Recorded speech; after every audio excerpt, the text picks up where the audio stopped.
I'm on the intro, playing around lyrical, make the devil turn biblical at the same time. Get rid of you. If you ain't spiritual, my word plays a miracle. Come jumping in this water, my spirit animal got tentacles. Hey, Easton Park TV. I'm Nicole Moss, co-owner of Moss Consulting HR Services. I'm here with KB Muzik. We're talking about the business of music today. Yes, ma'am. Basically, the mentorship behind the music scene, and how to keep artists from basically protecting themselves from bad deals. Yeah, we also talk about your story, yes, your music, my testimony. You give us a little taste of your music. Yes, ma'am. It's awesome. Let's jump in. Let's jump right in. So why don't you, KB, tell me about you and like who was KB as a kid and teenager, and like when did you start loving music? Well, when I was a kid, I started off. I've always loved music. I come from a music family background, of where holidays we'd always, have karaoke events. Of course, we just stand up and do it naturally. But I was a football player from 5 years old all the way to high school.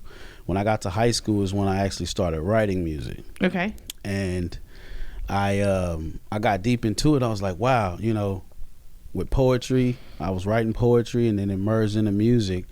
And then I went to the studio one day and to record my first song. And after that I came home, that's when I found my mother passed. Oh. But it was the same day I recorded my first song. Now, it took me a minute to heal. And once I healed from that, I was actually going to quit music. But something told me to stay doing it. It was something there. It was your mom. I'm saying? Yeah. It was like, nah, this is your passion. You had passion in football. You got passion in music. So why stop no matter the age? And so from high school, I continued to write. And then I ended up going on tour with T.I. I've been on tour with a singing group named Pretty Ricky. I've met Machine Gun Kelly, Pusha T. Then I ended up signing my first deal with Dipset. Then from then on, I did do a 5-year stint in prison for manufacturing and delivery of pharmaceuticals. But I came home, and when I came home, I was gonna stop. Right, I was like, nah, I'm too old. And then again, here come that voice, like, no, this is your passion. Continue doing what you love to do. So I started writing again and ended up landing a distribution deal with Zaytoven, who worked with Future, who's produced for Gucci Mane as well. And so that brought me to here.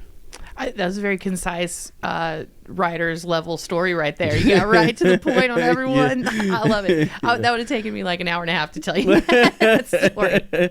Yeah. No, I love that. So, are you comfortable talking about your mom a little bit and the role that she played in your life? And do you think that voice telling you to keep doing music, you think that's your mom? Yes, she's always with me. Cool. She's always with me, no matter what, no matter where I go. She is in this room as we speak. What's up, Mom? She keeps me in line. It's like, people like to say, you hear voices, you're crazy, but you're really not. Yeah. You got high vibrations. A lot of ancestors may speak through you or to you. Yeah. So she's my guardian angel. She keeps me going. She keeps me going as a dad, as a brother, as a nephew to my family. But overall, I know what my passion is, and it's music. What your passion is has no age. Yeah. And people should know that, you got to know who you is, set your goals, and don't let anybody interfere with it. But she was a very strong woman. Mm-hmm. She raised me with good morals, to be respectful, not to take any shit. Yeah. Don't let anyone bully you. And basically to stand on what you say. I love that. Be authentic. Yeah.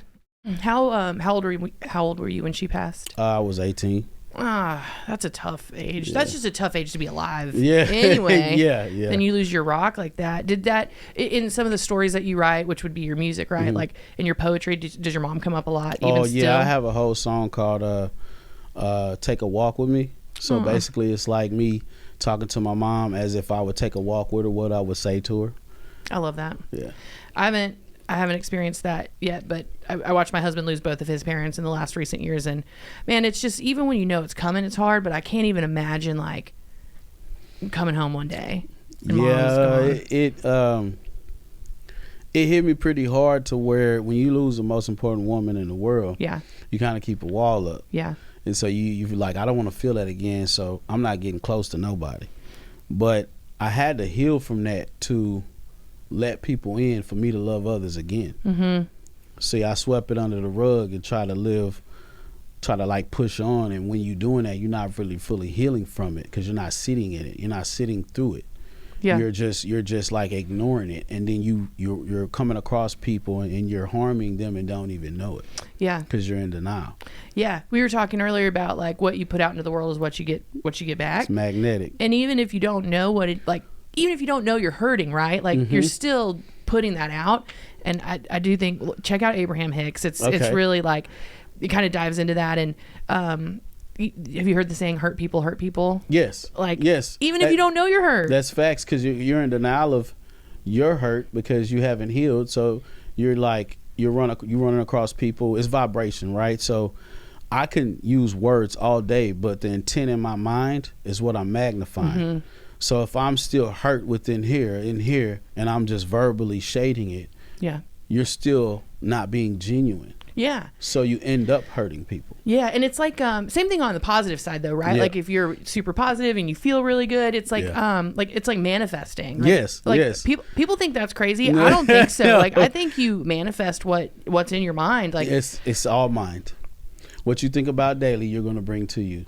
So do you think about that when you're writing songs? Because a lot of people hear your words and your intention. That's a good question. So this the first song, the Re-Up, the single I sent you, that was me basically like saying the Re-Up. I'm restarting, new life, butterfly, new beginning. So this is the Re-Up. But I have other songs that I actually, during my healing process, I used the pen and the pad. Mm-hmm.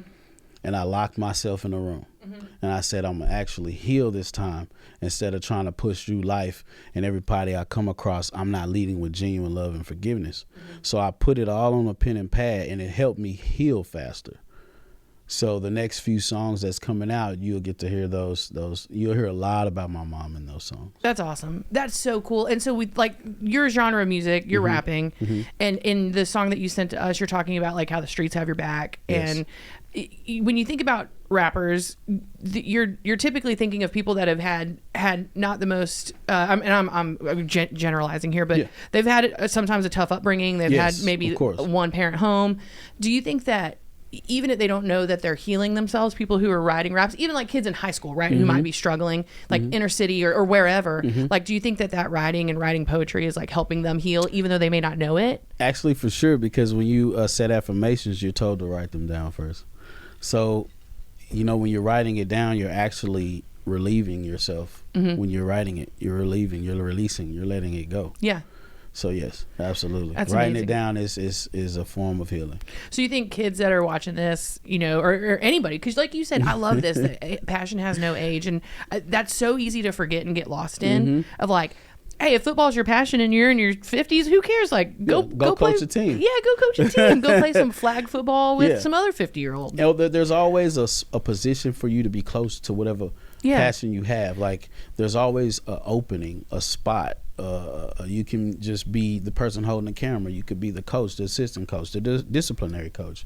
You could be the commentator. You know, it's just being close to what you love to do. Yeah, I love that. And I think that we do forget that as we get older and we get bogged down in work and you get bogged down with just life in general. Like, don't forget what you're passionate about. And what makes us forget, this is go a little deep. Okay. They want us to forget by having 9 to 5s. Mm-hmm. So you stress. I believe that. They want everything that we have to pay for is a distraction to distract you from what your capabilities really are. Mm-hmm. Mm-hmm. And that's the mind, the power of the mind if once you reach enlightenment, you can bring anything to you. Yeah. What it is when you're dealing with that, the kind of crowd of people mm-hmm. on that vibration. Yep. It's again magnetic. So you become drained because you're dealing with a lot of people who are stressed. So you're consuming the stress that you're hearing through the phone, which is also vibration. It's all frequency. And so if it's repetitive and you don't have your blockers up, it can be consuming. Yeah, it is. Mm-hmm. It's wild. So then kind of back to like, you're putting vibrations out into the world intentionally now. And like as a as a healed, enlightened person, I guess you're always working towards enlightenment, right? Yes, like, do you ever become totally enlightened? Just one ever? Wow, I've never heard that question, but that's a good question. The key to that, I think, is back to blockers. So, you ever go in a grocery store and you're like, oh, I'm drained. Well, for one, you're in there with people who are stressing about the amount of money they can spend for food. Sure. For two, you're in there with people who are stressing about being there at work. So when you enter, it's low. If you enter a room full of love, it's like, oh, you're bouncing. You're not drained. So to keep my blockers up, you almost got to have that I don't give a fuck. Yeah. Just a tad. Yeah. You have to. Because if you don't, being an empath, you can be drained by vampires. And that's just, and so you have to protect your peace from those people. Do you consider yourself an empath? Oh, totally. Me too. It's totally. I can enter a room and I can feel everybody. Same. Yeah. Y'all came in with such positivity. Everybody, Yeah. your daughter, Yeah. and it was so cool. Yeah. It was very uplifting, and you're right. Like, as an empath, even Steve we'll be watching a movie, like war movies specifically, or like anything where there's like stress or killing or all like sad. I'll just start crying. He's like, why are you crying? I'm like, I feel it. It is. I think it's a blessing. Story that came from somebody. Yeah, that came from somebody, and now it's on screen. Like. Or in a song or whatever. Like, I can be listening to any kind. I love all kinds of music, like Me a lot. too. And I listen to country. Do you? Yes, I listen to Dan and Shay is one of my favorites. Okay. Luke Combs. Really? Yes, I've met him on 6th Street. No way. Yes, I have pictures with him. Yeah. I like country. Country probably be sometimes my last pick. I like a Texas country situation. Yeah, okay. But like, I don't know what it is. Maybe I grew up with it and I'm like over it. But like, I like 90s country, like the old see, I'm a country. little late on that one. But Okay. Who sings 5 More Minutes? Is it Jason McQuarrie? I can't remember. 5 More Minutes. I don't know. I know that song. I can't remember who sings it. That's one of my favorites too. Yeah, like someone wrote. Those are stories, and I think that like. That's what's so powerful about music, and that can be kind of, it's hard to explain unless you know like we're talking about, even like navigating through it, that it's somebody's story. Yes. Even if it's like Dusty Miller talked about, he writes country songs, and I love your music, Dusty, if you're listening.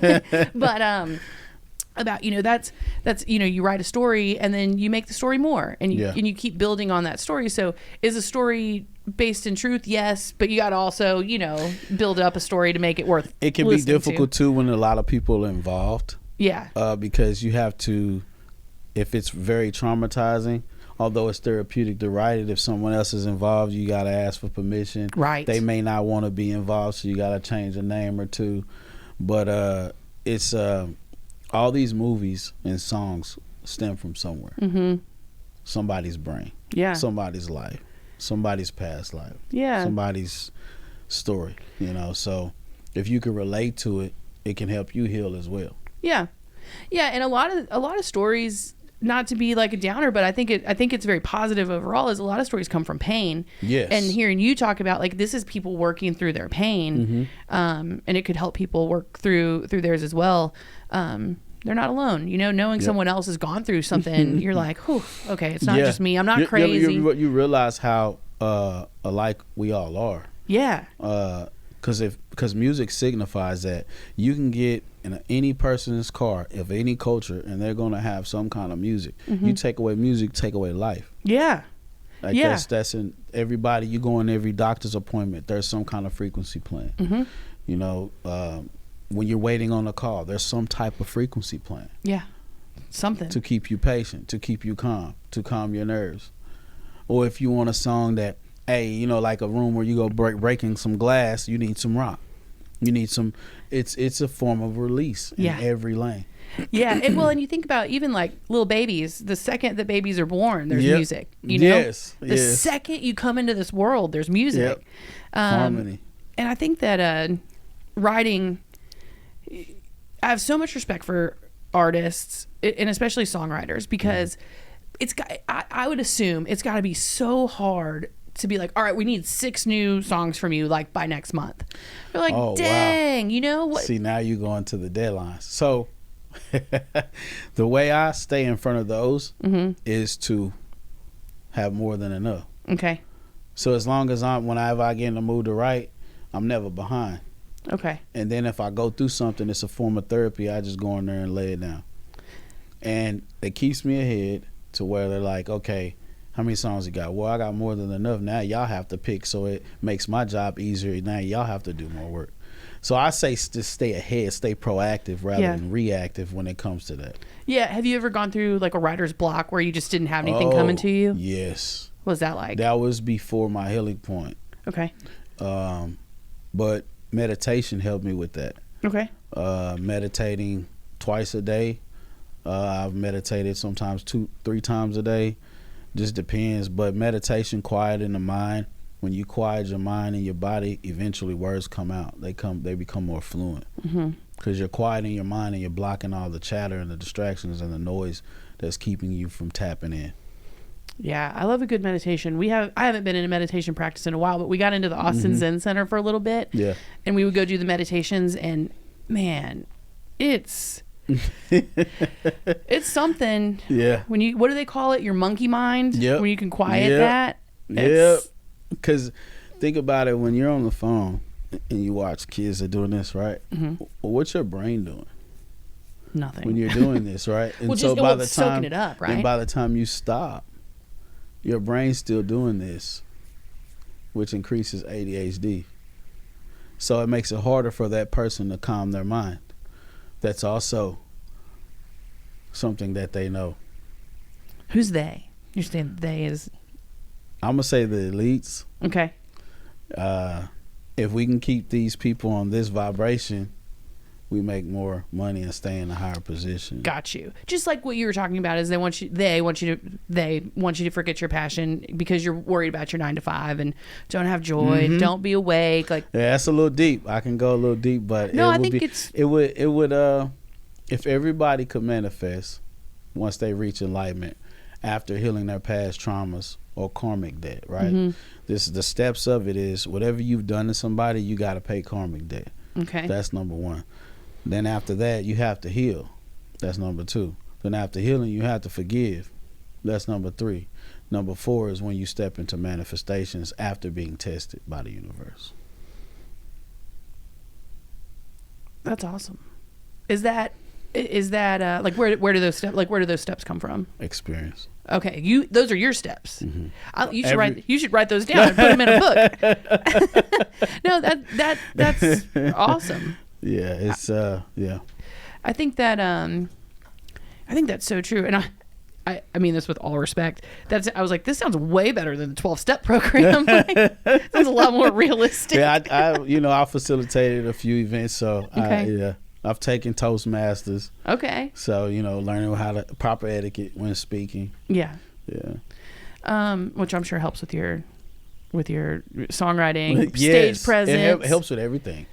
To understand, Toastmasters helped me to understand not to have so many escape words when you're speaking. Stop being lazy. When you're speaking, stop it keeps you from being nervous. So when you're talking to somebody and they're like, Toastmasters is great. You had 100 likes, 50 and you're like, whoa, I said that many times during a conversation. It makes you realize, I'm gonna use the word, how ignorant you may sound if you don't practice speaking right. Yeah, and it is hard. I just did it, Yeah. Once you become once you start thinking about it, it happens all the time. Yes, ma'am. It's not a simple thing to get up in front of a lot of people and speak, much less perform. So at what point were you performing in front of more than, you said you did karaoke in front of your family, but like, when were you performing in front of people that were paying to see you? Or okay, now that's a good question because I got a story for that. The first big crowd was 14,000 for a R&B group called Pretty Ricky in Oklahoma City. Okay, 14,000 people. Yes, ma'am. And I didn't know. In a club you hear a couple hundred, right? It's like, hey, right? But 14,000 is like, so I'm like hearing it and I'm about to go on and I look around and I shouldn't have did that. It's like when you climb in something high, they say don't look down. Well, I looked around the curtain and I'm like, oh my fucking gosh, I need a shot. So I turn around to my manager, he hands me the Grey Goose and I chug it like 3 times, but I don't feel it. Yeah. So your nerves are going crazy. Yeah, 14,000 people was the biggest crowd I have ever experienced. Something I never forget. Okay. I always still get the jitters like right before when I'm rehearsing. Yeah, you should. But then I quiet my mind, Yeah. which meditation helps, and understand that I'm in control. Nobody else. So if you make a mistake, it's on you. So Yeah. quiet your mind and understand you're in control, and you're the one with the gift. So They're there use to it. see you. Yeah, so use it. Yeah, it's I think I learned that I got into skydiving for a little while, and I'd asked my instructor, I was like, do you ever at what point do you stop getting nervous? And he's like, you should never stop getting nervous. Once you stop getting nervous, you don't care anymore. Yeah, I always feel the butterflies in every situation. Even if it's for like 10 seconds, you still get like okay, because you care. You care. You love it. It's your passion. That's absolutely correct. Yeah, and man, going in front of anybody, like that many people, I'll give a quick story on that one. My cousin's in a band called Swimming with Bears, and Joe Perry is the lead singer, and they opened for Weezer, and it was like 10,000 people. Okay, and that's a crowd. That's a crowd. Yeah, and they came back and they were so amped up, right? They were like, "Oh my gosh, this was amazing!" And Joe, who's like a good family friend of ours, we've known him forever, and he goes, "You want to know what it feels like when you go like this?" And 10,000 people go like this. He's like, you feel like God. And we're like, Joe P. Nobody was, they were just like, it is a completely different. Yeah, it's a high. Yeah. It's a high. Athletes get it. Shout out to my brother, that Marcellus Rivers, he played in the NFL, and going to a few of his games, I would like feel the intensity, the college games, it is a high. So tell me more about your music. Okay. Like what inspires you? What's the drive for your music? For one, I'd have to say my passion. For two, my family, my children. Understanding that I do have a gift of very personable. My leadership skills, I lead with genuine love and empathy. So I actually manage 7 artists as well, and I mentor kids whenever I can, the ones who may not have a dad in the house or may not have a mother in the house. So I try to reach out to the ones that I can create balance for. I love that. And is that who you're writing to? Like, who's your audience when you're writing?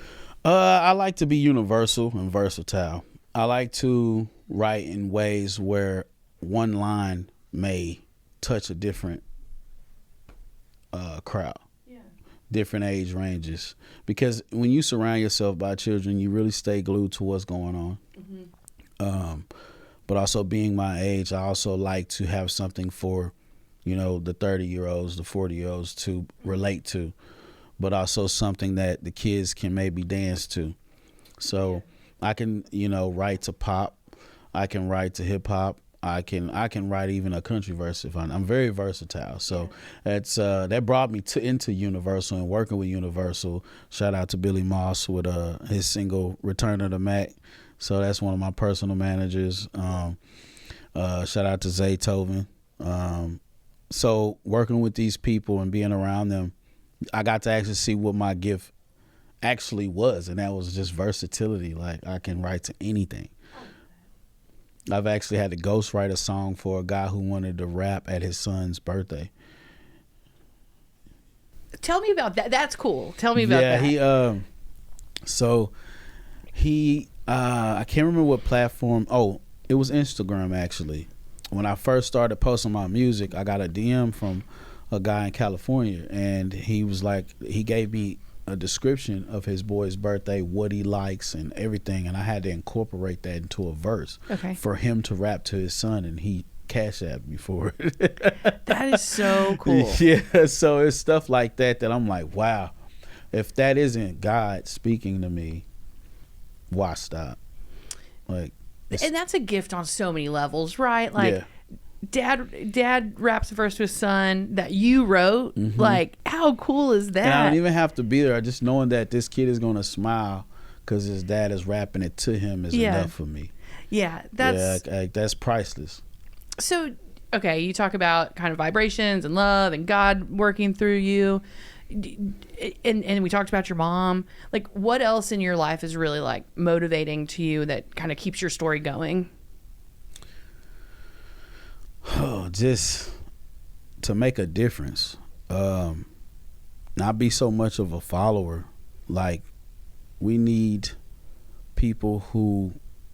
more people to lead with genuine love. And if I can come from where I come from, heal, make a difference, forgive, make a difference, continue to make a difference, and see the results of making a difference, then I'm going to keep pushing to make a difference and to be that example. And if I'm going to teach it, I have to be it. Yeah, I love that. And you said when you got here, you're like, I manage people, I have to be the example. Talk to me about managing other artists. So, okay. So we might have a Zoom call once a week, and we might meet 50 artists a week on that Zoom call and may pick one. That's how crucial it is. That's how, so far, like, not easy it is. Like, people think it's easy, but your image is probably 90% of it. Yeah. And after that, all the stars have to align. You can't have too much personal going on because, okay, you're going to miss bookings. You have to look apart to what you're speaking on, whether it's country, whether it's pop, whether it's jazz, whether it's rap, whatever it may be. You have to look a part of that image, and you have to match your voice, almost have to match your look. And so it's very, very picky is what I learned. Is it like, it's almost like playing a character? Yes, it's just like acting. Yeah. Yes, it is. And what does that do to like yourself? Like you, Kevin, yourself, when you're not KB?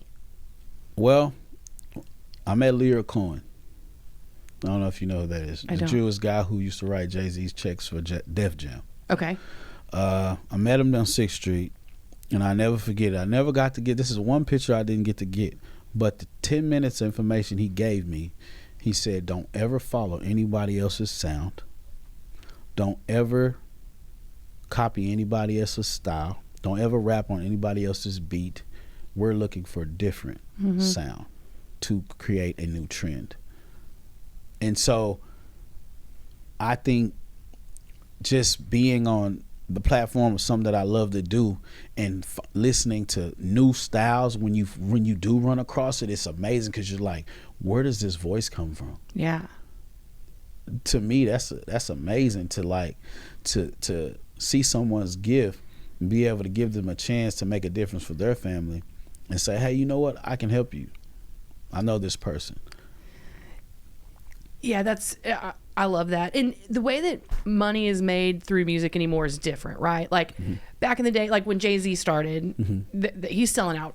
Yeah. He's selling out stadiums, right?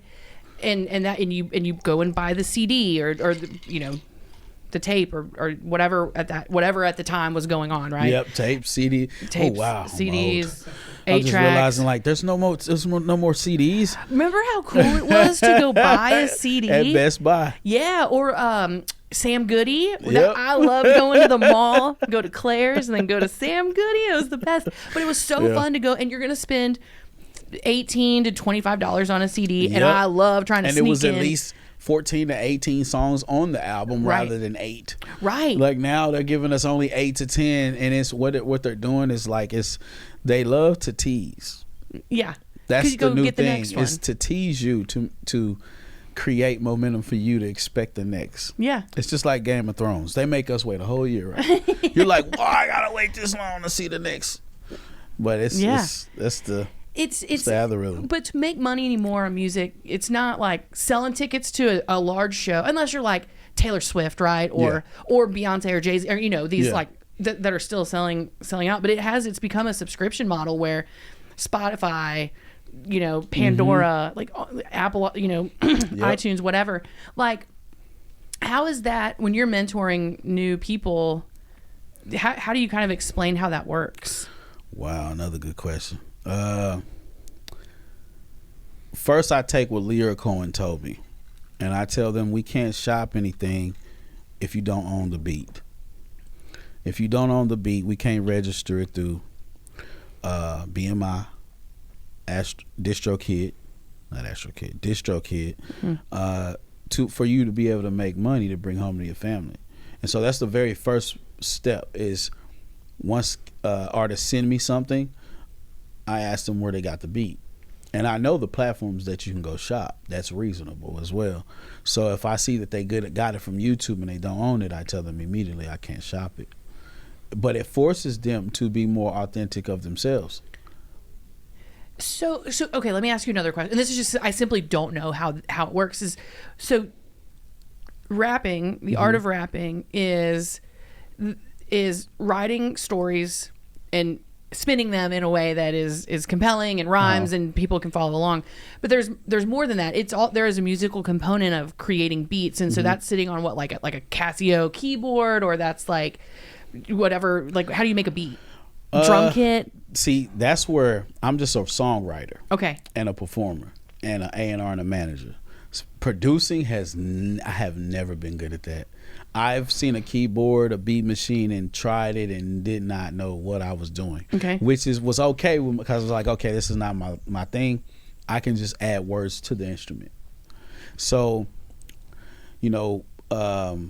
shopping the music is basically based on the connections that I have in Universal and Zaytoven. So it's like once I get a solid single, I'll pass it to an A&R at Universal or an A&R that works for Zaytoven. What's an A&R? Basically an artist recruit. Okay.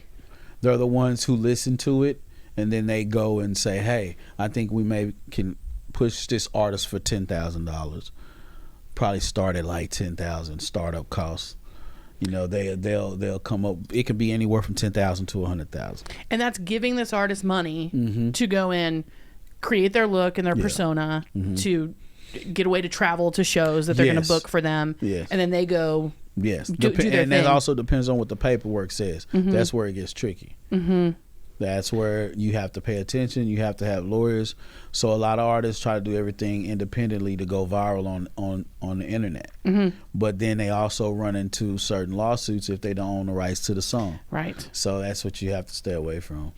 Yeah, and it's so tricky because, I just know with Swimming with Bears, my cousin's band, I think they were signed by Universal years ago and left.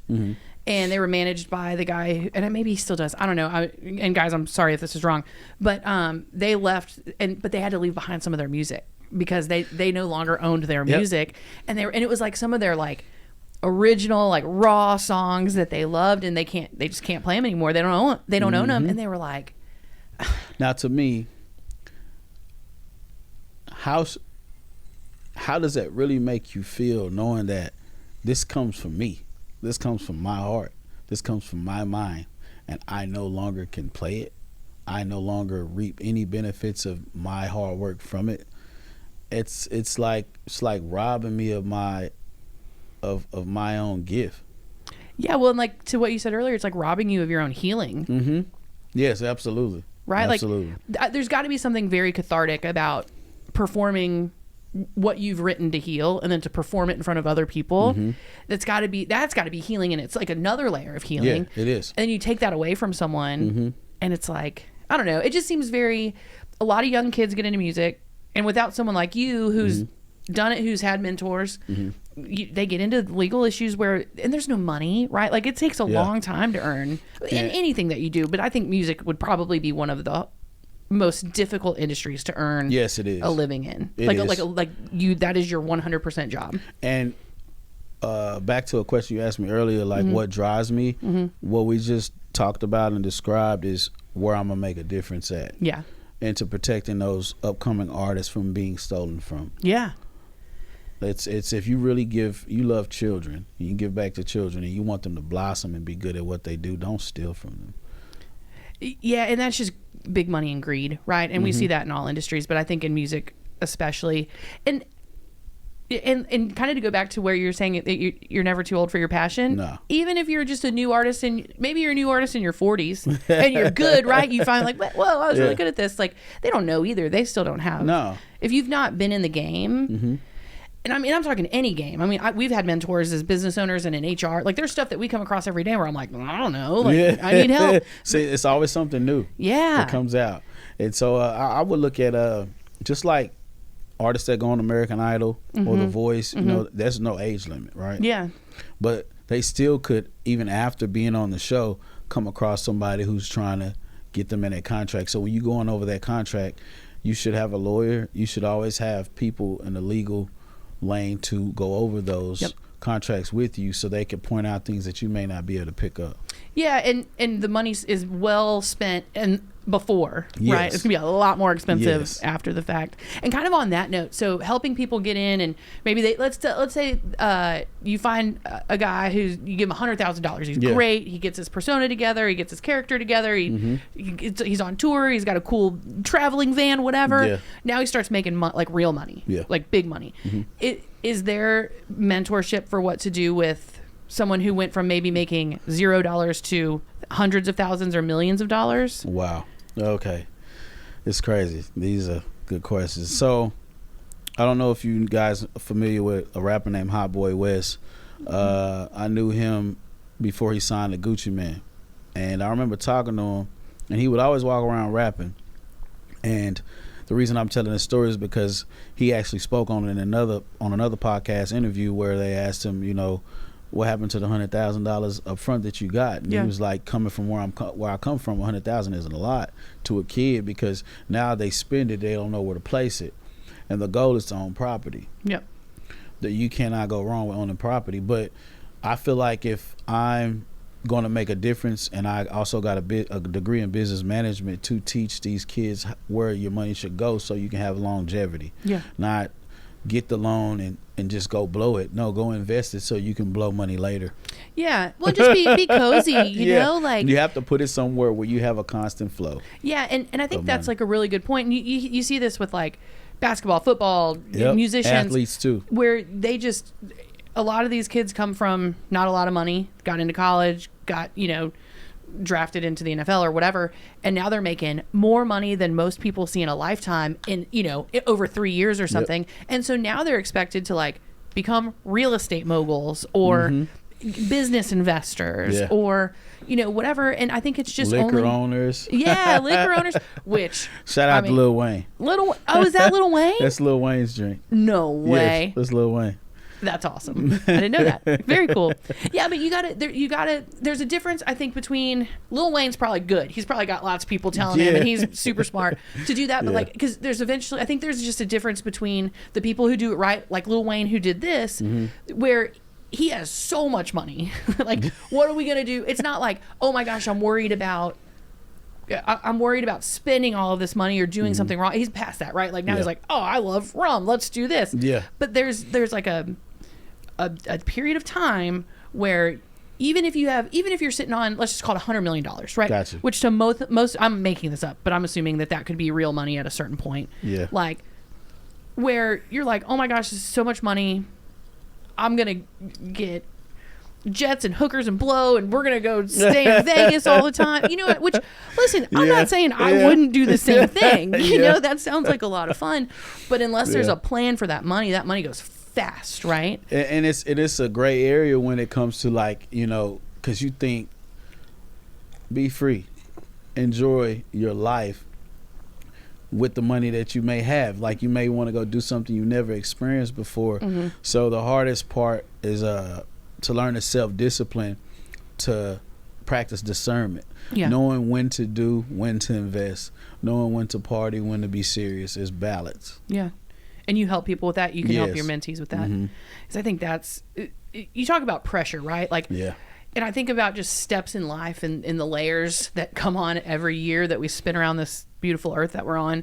So I want to be a famous musician. Boom, you make it, right? Now you're making millions and millions of dollars, and then you're like, and then there's now there's new stress of like, I got to keep this money, I got to keep making money, and I got to keep this money, and now people are telling me I got to invest it, and I got to be cool, and I got to keep up this persona. I just feel like the layers of a musician, just as you go up I don't even know, like as you move up in your career. Yeah, they and that's why it's important to, because if you think about it, a lot of artists don't have life insurance, right? I didn't know that. Yeah, a lot of them. Nah, they you know, when Prince died, they had a rough time trying to figure that out. So when you look at a lot of artists, you're like, well, they forget about stuff like that. They thinking that, you know, just the show money is enough, and they forget, like, yeah, you may need life insurance for your grandchildren just in case something happens. So when something happens, you know, where the money divides or whatever property may need to go to who. Right. Stuff like that makes it easier.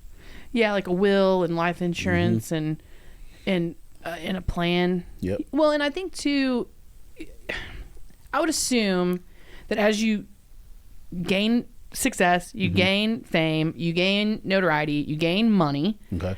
Stress comes with all those things, Yes, right? ma'am. Compiles. Well, now you have all the money that you want for drugs, alcohol. Like, there's also got to be a component of, hey, where are you? Are you trying to be sober? Are you on a bender? Are you know, there's a level of managing the party life too. Yes, I'm gonna speak on that for as myself goes. Oh man, this all kind of just goes back to childhood. If you're like a child who was very sheltered, micromanaged, by the time you taste success, you may have a story like the kid from Home Alone, right? You may have a story like the two twins from Full House. But if you have a mentor, which is where I'm placing myself to start, hey, you can focus on this.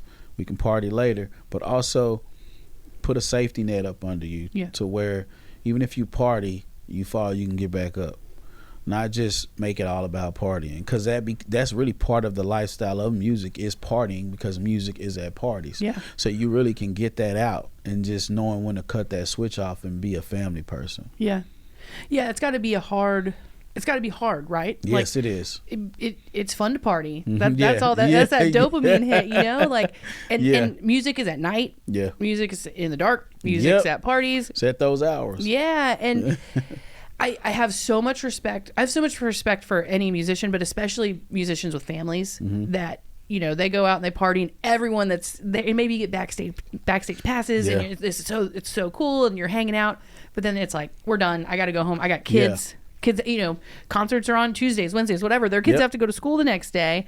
And even if they're on tour, they're probably wanting to say goodnight to their children before they go to bed, or their wife, or their partner, whoever.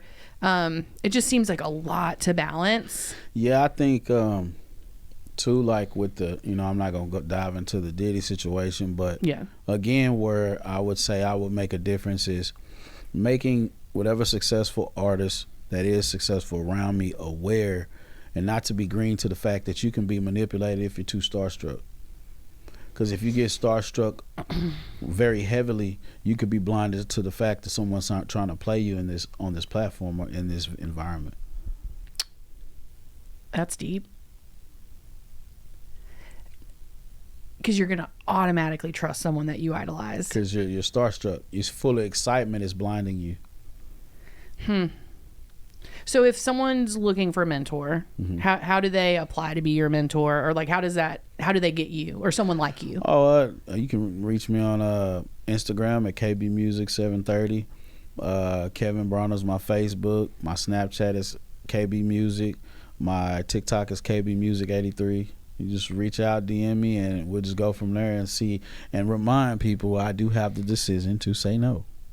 Right. I do have the right to say no. You know, some people you say no to, they hear no, they're like, what do you mean I ain't gonna? And we go through that a lot in the Zoom calls. Sure. I realize in this generation, no is like you're hating. No is just I'm saying no because I don't think we're compatible. Yeah. Which is still okay, so don't take it personal. You might fit with someone else. Well, a mentor-mentee relationship it's special, and it's in most sense of the words intimate. You're sharing some stuff. I've had the opportunity to be a mentee to some of the best mentors I think in Austin who've changed my life. Wow. I'm so thankful for those people. Yeah, it's a blessing. Yeah, it is truly, and I can count them on one. I can count more than one hand of people that have. It's in like how lucky, you know. Yeah. But there's people that you have to connect, and you have to be able to be vulnerable. And I've had the opportunity to mentor people, which is a completely different and beautiful experience. But there's people that like I've tried to mentor and we didn't click, and it's just a waste of time, and not good or bad, it just isn't there. It doesn't so you said a word, allowing yourself to be vulnerable. That's actually a great thing around the right person. Mm-hmm. And that's why I choose to be different in those certain areas, because when you're vulnerable to the right person, you flourish in the right group. But a lot of people are vulnerable around the wrong people, which develop a wall, develop triggers, develops trauma. Now they can't manifest because they've been hurt. Mm-hmm. So back to healing fully is one of the things people should do, and allow themselves to really be open and vulnerable to love around the right people. But that's also discernment. Yeah, you got to use your gut. Yep. And as I get older, as I get older, I'm still not great at it. I don't know anyone's great at it, right? But as you get older, I think your intuition grows from experiences, pain, mistakes, all of those things. And if it doesn't feel right, if there's anything in your body that says no, like your body's chakras will let you know. A lot of times, the first sign is upset stomach, right? Mm-hmm. Although that can come from nervousness, but if you enter a room and immediately you start feeling like a headache, or your body's like, oh, what is this? You might need to leave. Yeah. And it's okay to protect your peace and say, hey, this is not for me. I'm not feeling it today. Maybe we'll try it another time, or just not go at all. But you have to feel your body's going to naturally react to low vibrations when it's high. Yeah. And listen. You gotta listen to that. It's just, I think you hone those skills through mistakes and pain. Mm-hmm. That's how I survived poverty. Mm-hmm. That's how I survived a lot of things that came my way, was my gut, listening to myself. Yeah, you've got your back. Yep. That's, I think, why we spend so much time finding the right life partner, finding the right spouse, finding the right friends, and as we get older, we realize how beautiful those relationships are, because it is like, that's your peace. You're building your peace with the people you surround yourself with. So in relationships, say your outer image is attractive, but your inner, you don't really love yourself, you're going to magnify a toxic relationship, because you don't really love yourself in here. You're just going off outside looks. Mm-hmm. And so you're not fully healed here. So how can you give that person genuine love and you're not healed? You don't genuinely love yourself. Yeah. So there's going to be tension. There's going to be problems. There's going to be, and some people don't like patience. They don't like to get themselves right for their partner. They want to rush it. Going to have a problem 9 times out of 10. Or they lack in forgiveness from what their last partner did, and they go into their next relationship still hurt, again, just unhealed. Yeah, it's kind of the trend, right? When you're unhealed. But and I think too that, like, it's magnetic. My husband and I just celebrated our 10-year wedding anniversary. Congratulations. Thank you. That's a blessing. It is. It is. And I tell you what, I wish I would have said this in a different way. Steve, this means nothing to you. I'm mostly talking to myself. But looks fade, baby. Like, you gotta love that. We're gonna get you old. Gotta love that inside. You gotta love that person. So yeah, and soul. throughout a marriage and any relationship with a friend or with anything, is that, like, there is going to be points in a relationship, and I'm just speaking, spouses tend to be the most together for the longest amount of time, right? In 10 years, Steve and I have been healthy together. One of us has been healthy, one of us has not been healthy mentally, right? Okay. Life throws all kinds of stuff at you, and the thing is you've got to, when you're in a relationship like that, you've got to, and it's hard. It's real hard. It's work. It's not. No one said it was easy, but a lot of people like the easy way out, and that is to quickly. Lack of commitment is the highest for the divorce rates.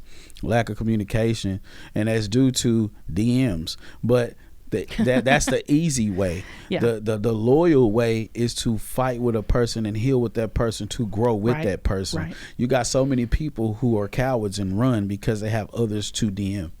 Yeah, well, it's no loyalty. Yeah, it's so beautiful though when you can get through pain with your spouse or your partner. It's much better on the other side after you. It's way better on the other side. It's ugly sometimes in the middle. Yeah, but that's what, like, being vulnerable with the right people, and I think that's kind of like full circle back to, like, what you said is you've got to figure out who to be vulnerable with, and if you can find and surround yourself with the right people to be vulnerable with, not every second's going to be beautiful, but it's going to be happy overall, and it's going to be trusting, it's going to be joyous, and that's life. That's that's also magnetic. That's manifestation. So like, say once you're all the way right with yourself, you're going to magnify those people. Mm-hmm. Yeah. Whatever you're sitting and thinking about daily, you're going to magnify it. I love that. So we've talked about a lot of things. I have an idea on how I want to end, and it's gonna be fun for me. But what's up? What's next for you? What's next for KB Music? Right now, we're going over my music catalog to see which next single we should mix and master to push.